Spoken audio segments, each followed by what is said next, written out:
Fascist হাসিনার পতন করা হলো, এই ছাত্রনগরী অভ্যুত্থানটিকে আমরা আমাদের যে আন্দোলনের শহীদ এবং হতাহত এবং মুক্তিকামী ছাত্র জনতাকে উৎসর্গ করছি। আমাদের এক দফা এবং কমিটমেন্টটি আমরা এই মুহূর্তে স্মরণ করিয়ে দিচ্ছি। আমাদের এক দফা দাবিটি ছিল স্বৈরাচারী শেখ হাসিনা সরকারের পতন এবং ফ্যাসিবাদী ব্যবস্থার বিলোপ। কারণ আমরা মনে করি যে কেবল ব্যক্তিকে সরালেই সমস্যার সমাধান হবে না, বরং যেই রাষ্ট্রীয় কাঠামোর মধ্য দিয়ে এই ধরনের ফ্যাসিজম তৈরি হয়, সেই কাঠামোরও বিলোপ করে একটি নতুন বাংলাদেশ, একটি নতুন রাজনৈতিক বন্দোবস্ত আমাদের করতে হবে। সেই জায়গা থেকে শেখ হাসিনার পতন আমাদের প্রথম ধাপ আন্দোলনে, যেটা আমরা অর্জন করেছি। এখন আমরা দ্বিতীয় ধাপের দিকে আমাদেরকে যেতে হবে।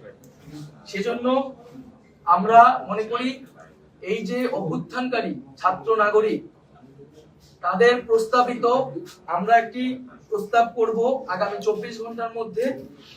আমরা একটি অন্তর্বর্তীকালীন জাতীয় সরকারের প্রস্তাব করব। সেই জাতীয় সরকারে অভ্যুত্থানকারী ছাত্র নাগরিকদের অংশ থাকবে এবং সমাজের যে নাগরিক সমাজ সহ যে নানান পেশাজীবী এবং নানান ধরনের পক্ষ রয়েছে, সকলের প্রতিনিধিত্ব নিশ্চিত করে তাদের সাথে আলোচনার মাধ্যমে আমরা একটা অন্তর্বর্তীকালীন জাতীয় সরকারের রূপরেখা এবং নাম, সেই সরকারে কারা কারা থাকবে সেই নামগুলো ঘোষণা করব। কারণ আপনারা সকলেই জানেন যে আমরা আসলে গত কয়েকদিন ধরে খুবই ব্যাপক নিরাপত্তাহীনতার ভিতরে ছিলাম, যোগাযোগ থেকে বিচ্ছিন্ন ছিলাম। আমাদেরকে প্রথমে আমাদের সমন্বয়কদের সাথে বসতে হবে, তারপরে সমাজে নানান পক্ষদের সাথে বসতে হবে। বসে আমরা একটি সমন্বিত সিদ্ধান্ত গণতান্ত্রিক ভাবে জাতির সামনে উপস্থাপন করতে চাই। সেটা আগামী 24 ঘন্টার মধ্যে আমরা সেই অন্তর্বর্তীকালীন জাতীয় সরকারের রূপরেখা প্রস্তাবনা করব। যারা এই আন্দোলনে শহীদ হয়েছে তাদেরকে আমরা জাতীয় বীর হিসেবে ঘোষণা করছি। এছাড়াও যারা এই ফ্যাসিস্ট রেজিমে গত কয়েক বছরে শহীদ হয়েছেন তাদেরকেও আমরা আজকের এই দিনে স্মরণ করছি। এবং আমরা বলেছিলাম যে শেখ হাসিনার পদত্যাগই কিন্তু একমাত্র সমাধান হবে না। এই যে তারা একটি গণহত্যার সাথে জড়িত এবং এর আগেও পিলখানা হত্যাকাণ্ড থেকে শুরু করে বিভিন্ন গণহত্যা, গুম, খুন, মানবাধিকার লঙ্ঘন, ভোটাধিকার লঙ্ঘনের সাথে তারা জড়িত। এর অবস্থায় বিচারের ব্যবস্থা করতে হবে। শেখ হাসিনা পালিয়ে গেলেই হবে না, আমরা তাকে বিচারের আওতায় আনব।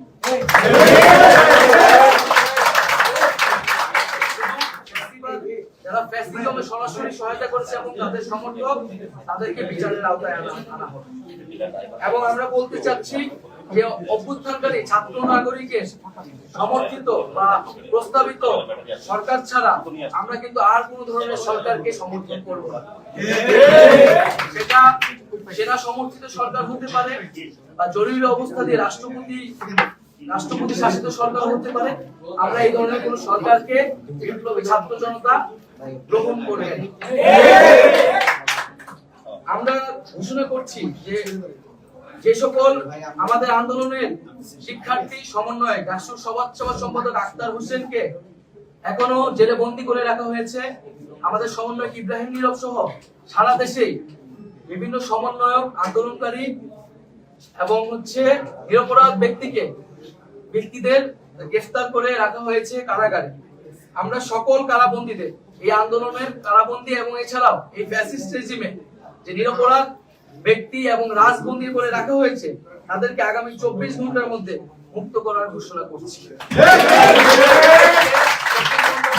আমরা আমাদের সাথে রাজপথে দেখতে চাই এবং আমরা মুক্তিকামী ছাত্র জনতার প্রতি আহ্বান রাখছি যে তারা যাতে আমাদের কাছ থেকে 24 ঘন্টার মধ্যে আমরা যে চূড়ান্ত সরকারের রূপরেখা দিব তার ঘোষণার আগ পর্যন্ত তারা যাতে রাজপথে অবস্থান করে। এবং এক্ষেত্রে আমাদেরকে সতর্ক থাকতে হবে যে আন্দোলনের সুযোগে এখানে ফ্যাসিবাদের দোসররা এখনো নানান ধরনের অঘটন, নাশকতা, সহিংসতা করে এই আন্দোলনের ন্যায্যতাকে প্রশ্নবিদ্ধ করার চেষ্টা করে যেতে পারে। আমরা আহ্বান জানাচ্ছি সকলের প্রতি, এই দেশ আমার, এই রাষ্ট্রীয় সম্পদ আমাদের, সেক্ষেত্রে কেউ যাতে কোনো ধরনের লুটপাট, সাম্প্রদায়িক হামলা, কোন ধরনের উস্কানিতে কান না পাতে মুক্তিকামী ছাত্র জনতাকেই সতর্ক থাকতে হবে এবং দেশের সম্পদ রক্ষা করতে হবে। আমরা কোনো প্রাণনাশ, কোনো সহিংসতা চাই না। আমরা শান্তিপূর্ণভাবে রাজপথে অবস্থান করব এবং যাদের বিচার করা হবে তাদের একটি প্রক্রিয়া অনুসরণ করে ন্যায় বিচারই আমরা সমাজে প্রতিষ্ঠা করব। আমরা বৈষম্য দূর করার জন্য, সমাজের ন্যায় বিচার এবং জীবনের নিরাপত্তার জন্যই কিন্তু এই এক দফা আন্দোলন ঘোষণা করেছিলাম। সেই ঘোষণার প্রতি যাতে সবাই শ্রদ্ধাশীল থাকে এবং বৈষম্য বিরোধী ছাত্র আন্দোলনের নেতৃত্বে এই অভ্যুত্থান সংগঠিত হয়েছে এবং আমরা মনে আহ্বান জানাচ্ছি যে বৈষম্য বিরোধী ছাত্র আন্দোলন সকলের জীবন এবং জানমালের নিরাপত্তার জন্য মাঠে থাকবে, সে বিষয়ে সবচেয়ে বেশি সতর্কতা দিয়ে আমরা রাজপথে থাকব। এবং আমরা আহ্বান জানাচ্ছি, আমরা ঘোষণা করছি যে যাতে বাংলাদেশে আমরা একটা ঐক্যবদ্ধভাবে এই গণঅভ্যুত্থানের কাছাকাছি গণঅভ্যুত্থানের মাধ্যমে সরকার প্রদান করেছি, আমাদের এখন ঐক্যবদ্ধ থাকতে হবে। এই ঐক্যবদ্ধ নষ্ট করার সকল পরিকল্পনাকে নস্যাৎ করে দিতে হবে। সেজন্য আমরা বারবার বলেছি যে আমরা এই হাসিনা রেজিম, এই ফ্যাসিবাদী ব্যবস্থার বিপরীতে, খনি সরকারের বিপরীতে প্রতিবাদী জনতা। এখানে কোনো দল, মত, ধর্ম নির্বিশেষে আমরা সবাই ঐক্যবদ্ধ হয়েছি। এখানে কোনো ধরনের সাম্প্রদায়িক উস্কানি, কোনো ধরনের নাশকতা বা বিভাজনের চেষ্টা করা হলে মুক্তিকামী ছাত্র জনতাকে তা রুখে দিতে হবে। আমি আবারও এই গণ অভ্যুত্থানের জন্য সকলকে ধন্যবাদ জানাচ্ছি, সকলকে অভিনন্দন, দেশবাসীকে অভিনন্দন জানাচ্ছি এবং আমরা আগামী 24 ঘন্টার মধ্যেই অন্তর্বর্তীকালীন জাতীয় সরকারের রূপরেখা হাজির করব। তার জন্য সকল পক্ষের সাথে আমরা আলোচনা করব, আমাদের সকল সমন্বয়কদের সাথে আলোচনা করব এবং এই কাজটি করার জন্য আমরা একটি লিয়াজু কমিটি হয়তো রাতের মধ্যেই প্রেস রিলিজের মাধ্যমে আপনাদেরকে জানিয়ে দিব যে আমাদের পক্ষ থেকে কারা আসলে এই বিভিন্ন পক্ষের সাথে আলোচনায় বসবে।